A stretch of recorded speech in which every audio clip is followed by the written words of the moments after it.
Good morning children. बहुत पहले हम लोगों ने उपनिषद भारत की खोज में से उपनिषद पाठ की शुरुआत की थी। आज वही उपनिषद मैं आपके सामने लेकर के प्रस्तुत हूँ। उपनिषदों का समय ईसा के पूर्व 800 के आसपास से माना जाता है। सोचो, ईसा मसीह के जन्म से 800 साल पहले उपनिषद लिखी गई है। वे हमें भारतीय आर्यों के चिंतन में एक कदम और आगे ले जाते हैं और यह एक लंबा कदम है। उपनिषदों में जांच पड़ताल की चेतना और चीज़ों के बारे में सत्य की खोज का उत्साह दिखाई पड़ता है। यह सही है कि सत्य की यह खोज आधुनिक विज्ञान की वस्तुनिष्ठ पद्धति से नहीं की गई, फिर भी उनके दृष्टिकोण में वैज्ञानिक पद्धति का तत्व मौजूद है। वे किसी किस्म के हठवाद को अपने रास्ते में नहीं आने देते। उनका जोर अनिवार्य रूप से आत्मबोध पर है। मैं कौन हूँ?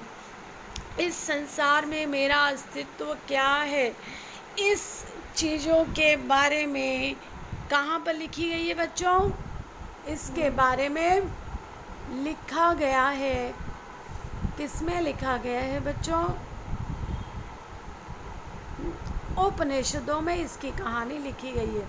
व्यक्ति की आत्मा और परमात्मा संबंधी ज्ञान पर है। इन लोगों को मूलतः एक कहा गया है।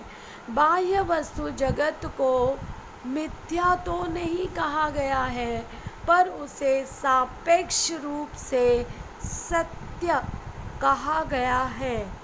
आंतरिक सत्य के एक पहलू के अर्थ में उपनिषदों का सामान्य झुकाव अद्वैतवाद पर रहा।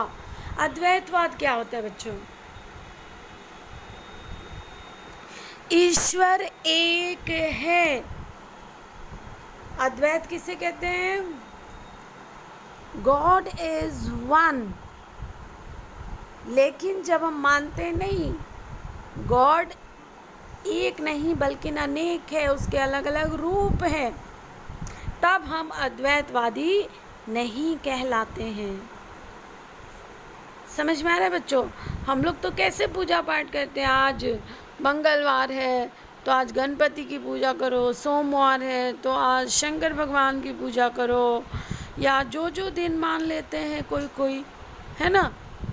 ऐसे आज बुधवार है तो आज चर्च जाना है ना, सो माउंट मैरी चर्च जाना है, या ऐसे कुछ इस तरीके से हिसाब किताब हम लगा करके पूजा पाठ कर लेते हैं। ईश्वर की परिकल्पना की है निर्गुण और सगुण। सगुण यानी जिसका रूप रंग आकार है, निर्गुण यानी जो बिना रंग रूप वाला है। सो इस प्रकार से बच्चों उपनिषद में ईश्वर के अनेक रूप नहीं बल्कि ईश्वर एक है। एको अहम बहुश्यामी। और सारे दृष्टिकोण का इरादा यही मालूम होता है कि उस समय जिन मतभेदों के कारण भयंकर वाद विवाद हो रहे थे, उन्हें किसी तरह कम किया जाए। यह समंजन का रास्ता है। जादू टोने में दिलचस्पी या उसी किस्म के लोकोत्तर ज्ञान को सख्ती से निरुत्साहित किया गया है और बिना सच्चे ज्ञान के कर्मकांड और पूजा को व्यर्थ बताया गया है। उपनिषद की सबसे प्रमुख विशेषता है सच्चाई पर बल देना। उपनिषदों की मशहूर प्रार्थना में प्रकाश और ज्ञान की ही कामना की गई है। असत से मुझे सत्य की ओर ले चल, अंधकार से मुझे प्रकाश की ओर ले चल, मृत्यु से मुझे अमरत्व की ओर ले चल।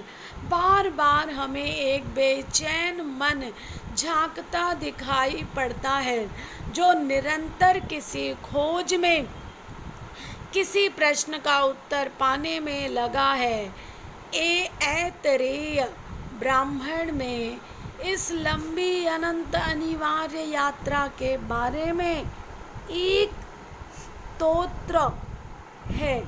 हर श्लोक का अंत इस टीक के साथ होता है, चरैवती चरैवती, चलते रहो चलते रहो चलते रहो। हे यात्री, इसलिए चलते रहो चलते रहो। अर्थात बच्चों, चरैवती का अर्थ चलते रहो। क्या चलते रहो? अर्थात इस संसार का जो नियम है ना, किसी के बिना किसी का कुछ भी रुकने वाला नहीं है। चरैवती चरैवती, आज मैं हूँ कल मैं नहीं रहूँगी, तो भी ये दुनिया ऐसे के ऐसे ही चलती रहेगी चरैवती, और इसे चलना भी चाहिए। दुनिया एक रंगमंच है और हम सब इसके किरदार हैं। बच्चों, ये था उपनिषदों का ज्ञान। उपनिषद जिसमें ईश्वर एक है, सत्य, जो चीज़ें दिखाई देता है उसको भी सत्य माना गया है, संसारिकता को सत्य मानी गई है, और ईश्वर एक है। ये सारे ज्ञान हमें उपनिषद देते हैं। बच्चों, जब मैं अगली बार मिलूँगी तब मैं व्यक्तिवादी चेतना, व्यक्तिवादी दर्शन के लाभ और हानियाँ लेकर आपके सामने आऊँगी। तब तक के लिए खुश रहिए, पढ़ते रहिए।